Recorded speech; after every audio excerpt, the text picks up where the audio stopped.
इनाया जल्दी ही समुद्र के किनारे पहुंच जाती है और जादुई शरबत को पी लेती है। इनाया जैसे ही जादुई शरबत को पीती है तो वह बेहोश हो जाती है। शरबत पीने के बाद इनाया की पूंछ पैरों में बदल जाती है और तभी वहां पर राजकुमार का कुत्ता शेरू सूंघते सूंघते आ जाता है।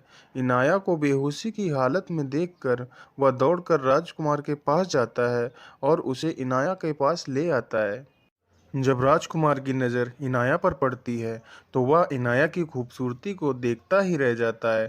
फिर राजकुमार इनाया को बेहोशी की हालत में अपने राजमहल ले आता है। इनाया को देखने के बाद कहीं ना कहीं राजकुमार को भी इनाया से प्यार हो जाता है, लेकिन राजकुमार मजबूर था क्योंकि उसने उस राजकुमारी को शादी करने का वचन दे दिया था जिसने राजकुमार की जान बचाने का झूठा नाटक किया था। अगले दिन जब इनाया को होश आया तभी वहां पर राजकुमार आता है और इनाया से उसके बारे में पूछता है। तुम कौन हो? तुम्हारा नाम क्या है? और तुम समुद्र के किनारे बेहोश क्यों पड़ी थी? तुम्हें क्या हुआ था? और तुम्हारा घर कहाँ है? इनाया के होश में आते ही राजकुमार ने मानो सवालों का पहाड़ खड़ा कर दिया हो, लेकिन इनाया राजकुमार के किसी भी सवाल का जवाब ना दे पा रही थी, जिसके कारण वह बहुत दुखी हुई।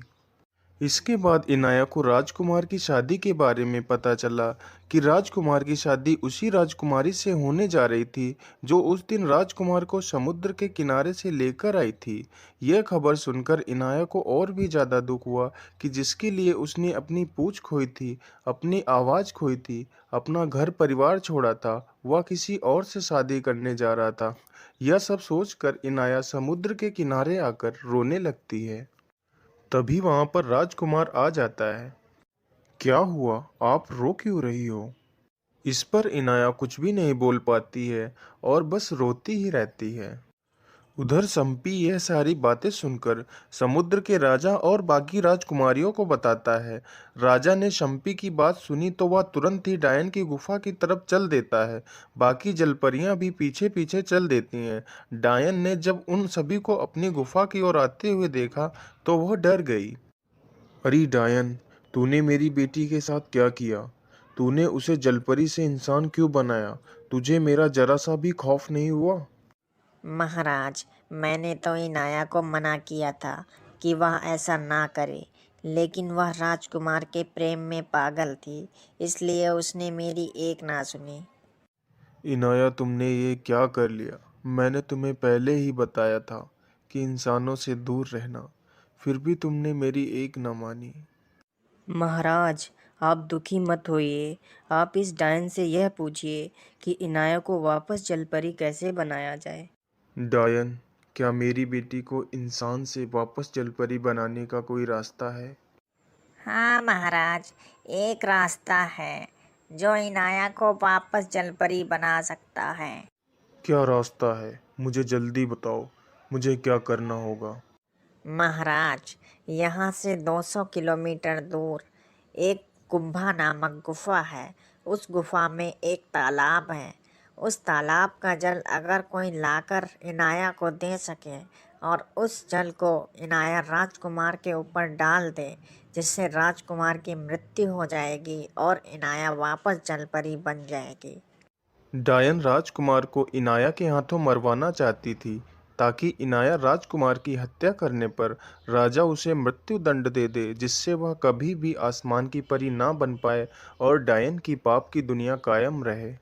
आप सभी लोग महल चलिए, मैं जल्दी ही तालाब से जल लेकर वापस आ जाऊंगा। रुकिए महाराज, मैं भी आपके साथ चलूँगा। ठीक है सम्पी, अगर तुम भी हमारे साथ चलना चाहते हो तो फिर चलो।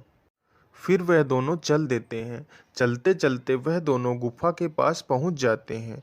जैसे ही वह दोनों गुफा में प्रवेश करते हैं तो वह दोनों देखते हैं कि एक खतरनाक मछली उनकी तरफ बढ़ती चली आ रही है। वह दोनों उसे देखकर एक चट्टान के पीछे छिप जाते हैं। फिर मछली वहां से चली जाती है तो वह दोनों आगे बढ़ते हैं। महाराज, वो देखिए तालाब। चलो हम जल्दी से चलते हैं और पानी भर लेते हैं। हाँ सम्पी, चलो। जैसे ही वह दोनों तालाब की ओर बढ़ते हैं तो देखते हैं वहां पर एक नहीं बल्कि कई सारे तालाब होते हैं। सम्पी, यहाँ तो कई सारे तालाब हैं, हमें कैसे पता चलेगा कि हमें किस तालाब से पानी लेना है? हाँ महाराज, बात तो सही है। मुझे कुछ सोचने दीजिए। फिर सम्पी ने देखा कि एक तालाब का पानी ज्यादा नीला है, जबकि बाकी तालाबों का पानी हल्का ही नीला था। महाराज, आप ध्यान से देखिए, इस तालाब का पानी गहरा नीला है, जबकि बाकी तालाबों का पानी हल्का ही नीला है। महाराज, कहीं ना कहीं वह तालाब यही है जिसकी बात वह डायन कर रही थी। हाँ सम्पी, तुम ठीक कहते हो। तो फिर हम इसी तालाब से जल भर लेते हैं। जैसे ही राजा पानी भरने के लिए आगे बढ़ता है, तभी वहां पर राक्षस आ जाता है। अरे मूर्खों, कौन हो तुम लोग और तुम्हारी हिम्मत कैसे हुई इस गुफा में प्रवेश करने की? अब तुम लोग नहीं बचोगे। बहुत दिनों से कोई शिकार भी नहीं मिला था। अच्छा है तुम लोग यहाँ आ गए। फिर राजा उसे सारी बात बताता है। अच्छा, मेरे जैसे बुद्धिमान राक्षस के रहते हुए तुम यहाँ से पानी ले जा सकते हो? क्या बोला रे राक्षस, तू बहुत बुद्धिमान है, लेकिन तुझे नहीं पता मैं तुझसे भी ज़्यादा बुद्धिमान हूँ।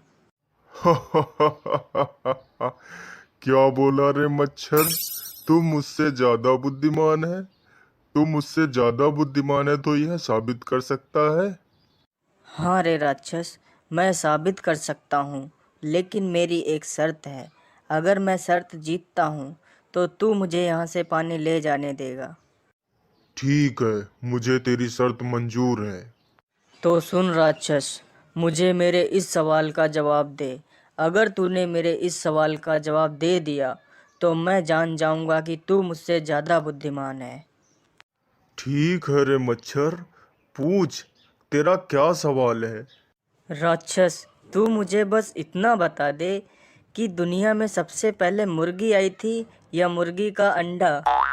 राक्षस जैसे ही सम्पी का सवाल सुनता है, उसका दिमाग घूम जाता है। दोस्तों, ये कहानी सिर्फ यहीं तक ही थी। अगर आप लोगों को इससे आगे भी कहानी देखनी है तो प्लीज़ हमारे चैनल को सब्सक्राइब करें और हमें कमेंट करके ये बताएं, ताकि हम इसका अगला पार्ट भी जल्द लेकर आएं। धन्यवाद।